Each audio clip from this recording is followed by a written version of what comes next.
The 7 biggest drops in stock market history have all occurred in the last 2 years. In 2021, Tesla lost $140 billion in value in just one trading day. During the COVID stock market meltdown, Microsoft lost $178 billion. And later that year, Apple lost $180 billion in market value. Now just recently, Meta Platforms, aka Facebook, has set a new record as its stock dropped more than 30% after Facebook released somewhat disappointing Q4 results in early February, which has led to a loss of $250 billion in market value. Clearly, the sentiment towards Facebook's stock seems to be as bad as it's ever been. However, as 18th century banker Baron Rothschild has famously said, the best time to buy stocks is actually when there is blood in the street. Because wonderful companies, they don't trade at wonderful prices for no reason. No, there has to be a problem. So I think the key question to ask is Facebook now a wonderful company that is trading at a wonderful price? Or has Facebook just become a giant value trap as its current earnings basically overstate its future earnings potential? This is something we will discuss in this video, as we will value Facebook stock, and in fact I will present 3 different scenarios that every investor should consider before buying or selling any Facebook shares. So without further ado, let's get started.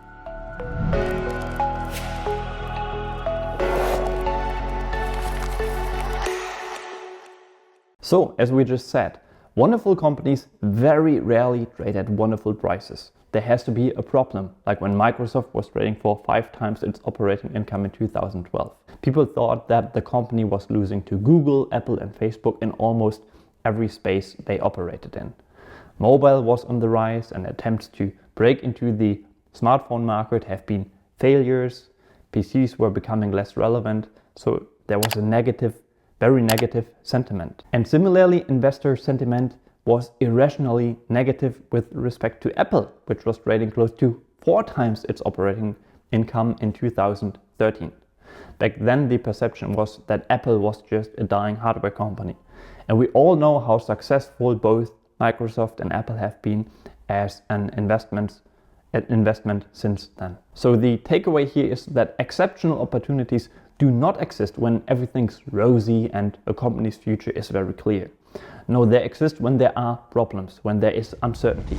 And Facebook has problems right now, and we've talked about these concerns in my previous videos, and I outlined that Facebook is primarily facing 3 major issues. Apple's IDFA changes, increased competition, namely in the form of TikTok, and lastly, Facebook's planned multi-billion-dollar investments into the metaverse. So when valuing Facebook, I will briefly discuss my assumptions with regard to each of these 3 areas.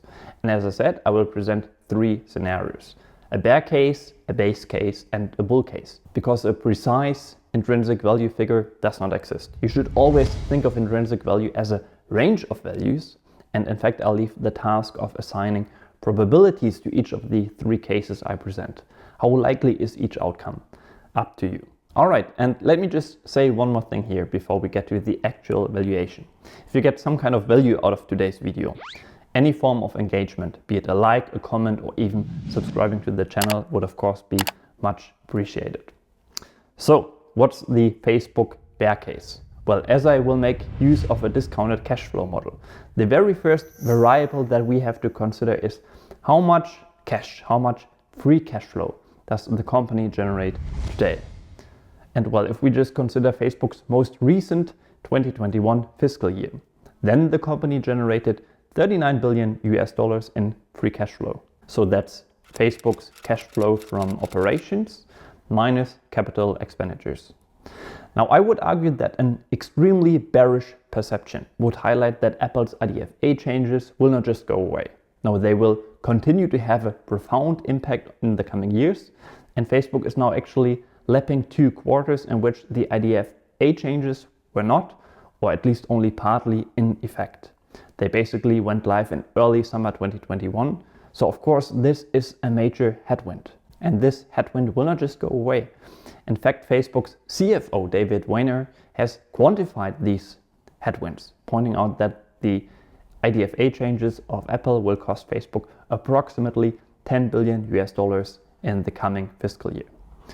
Then there is TikTok. And in a bear case scenario, TikTok is going to continue taking away market share from Facebook. Then on top of the aforementioned problems, the metaverse ambitions will require millions of dollars of capital expenditures in the coming years.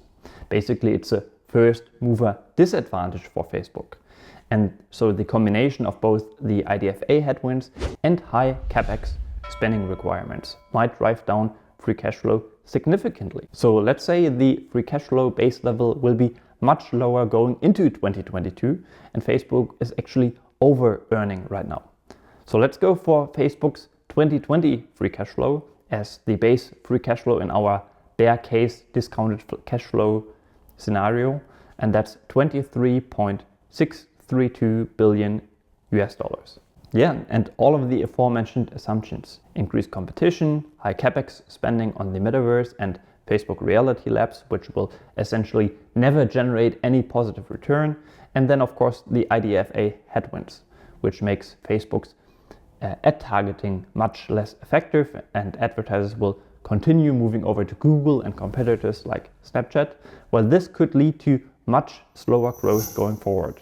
And in our bear case scenario, we will just assume that Facebook will grow at the rate of inflation, 3% annually into perpetuity. And we use a discount rate of 10%. Well, if all of these assumptions turn out to be true, then Facebook is indeed a value trap. It's looking cheap on a last 12-month basis, but factoring in all of the issues that I just mentioned that might not be resolved as easily as Facebook maybe would like, then Facebook may actually be significantly overvalued right now, as it is trading for $232 a share as of February 10th, and our intrinsic value estimate is only $124 a share. Now clearly that is an absolute bear case. We essentially cut Facebook's current free cash flow in half and then assume basically no growth. I don't think that scenario is very realistic. So what could a base case DCF maybe look like? Well, in such a scenario, one would assume that the digital advertising market, so Facebook's core business, is going to continue growing over the coming years. It's an industry that is enjoying enormous tailwinds and where there is still a lot of room for growth left. In fact, the industry for digital advertising is expected to keep growing at 10 to 15% annually, and so there will be some growth for meta platforms in there as well. Let me just show you one slide from Snap's most recent earnings presentation that highlights exactly this point. Facebook management's guidance for Facebook's next quarter is actually revenue growth between 3 to 11% year over year.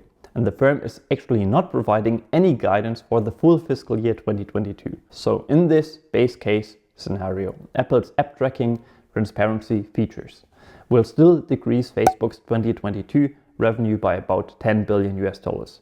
And we also assume higher operating expenses to support Facebook Reality Labs.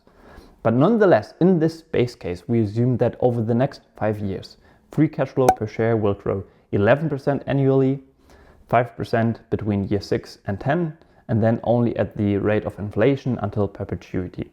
And based on those assumptions, Facebook is already undervalued right now with an intrinsic value per share estimate of $306 a share. Personally, I think not a whole lot of things have to go right for these assumptions to hold true. Basically, we're assuming that Facebook will also benefit from the digital advertising growth that I just talked about. That over the next 2 to 3 years, they will find some kind of way or some kind of workaround solution for the IDFA changes, so that this headwind will not be permanent. That their average revenue per user will continue to go up. That TikTok is a competitor, but that Facebook's family of apps is fundamentally intact. And there's actually proof of this. Let me just show you 3 charts here. First of all, according to appfigures.com, 3 out of the 4 most downloaded apps in January 2022 are apps developed by meta platforms. Secondly, according to App Annie's 2021 global ranking, Facebook's apps are still widely used. And finally, as this chart from World Today News shows, the overall time spent on Meta's apps isn't really down significantly. It's just that TikTok has actually increased the average monthly hours spent on its platform quite significantly. With that being said, let's now turn to our bull case. And quite frankly, I feel like I'm still leaning more towards conservative estimates here in our bull case. And looking back in 10 years from now, even the inputs that we use for our bull case might turn out to be overly conservative. But generally, I feel like that's a good piece of advice. In investing, being conservative is at least not going to hurt you. So, in our bull case, we are basically assuming that free cash flow margins will revert to Facebook's historical mean, certainly closer to 40% than going below 30%. They are certainly investing heavily in its core business, the firm's core competence, so digital infrastructure, data centers, servers, and so on and so forth. And this infrastructure is certainly a prerequisite to store all of the information that is being uploaded on the firm's social media platforms. So in a way, that is maintenance capital expenditure. But the new and massive investments into Facebook Reality Labs may be temporary investments, and they might actually yield a positive return eventually, as there is certainly the chance that Zuckerberg will find ways to monetize the metaverse products. In this more bullish scenario, we are also assuming that the digital marketing sector is still expanding along with the increasing penetration of internet services and mobile devices, especially in less developed countries. And I would argue that Facebook's ARPU, so the average revenue per user, in the EU region and the US compared to the ARPU in the Asia region, supports the thesis that there's still plenty of room for growth left. Sure, the total number of daily active users may have reached a plateau, but that doesn't mean that Facebook's advertising business will all of a sudden stop growing. Let's also assume that Facebook is in a way exaggerating the competitive threat from TikTok to change the narrative to maybe soften the impact from regulators. Then we are also assuming that Facebook will figure out how to monetize Instagram Reels and can actually benefit from the shift to short-term video. Keep in mind that Facebook and Zuckerberg have successfully mastered other previous major shifts, from desktop to mobile, for example, from regular posts to stories. I think you also have to wonder, what alternatives do advertisers really have? What is the next best platform compared to Facebook? I would say in a more bullish scenario, one would also assume that Facebook will eventually find a workaround solution for Apple's IDFA changes and will be able to improve both the effectiveness of its ads to maybe pre-IDFA levels, and also improve the tools to measure the effectiveness of ads delivered in order to be able to adjust ads in a timely manner. On top of that, you get a ton of free options. WhatsApp isn't monetized yet. There is e-commerce as a growing sector, payments as well, of course. And we are definitely not factoring in that Facebook Reality Labs and its VR and AR glasses will be a major hit. Let me just show you what kind of fantastic growth rates Facebook has reached in the past. Over the past 3 years, Facebook's revenue compounded at 28% annually and 33% over the last 5 years. Operating income compounded at 23% or 30% respectively. And then finally, we also haven't really talked about the acceleration of Facebook's buyback program, which could actually also boost Facebook's per share free cash flow growth if, say, revenue growth would actually slow down. So to get the idea here, there are a lot of things that could go right still, and that are rather bullish for Facebook. So in our bull case, let's assume that Facebook can grow its free cash flow at 15% annually over the next 5 years. Then at 9% between year 6 and 10, and then we use a terminal growth rate of 3% again. Those are not incredibly bullish growth rates considering Facebook's historical growth rates, and we already get an intrinsic value estimate of $410 per share, which is actually a 76% upside from the current share price of $232 a share. Of course, if you would require a margin of safety of 50%, Facebook's current share price is not quite there yet, but we are pretty damn close. So what's the bottom line here? Well, I would say in a way Facebook's current share price implies that the IDFA impact is going to be permanent and is going to permanently handicap Facebook. As a result, revenue growth is going to dramatically slow down and be in the single digits for a very long time. Users will be leaving Facebook and Instagram and so on and so forth.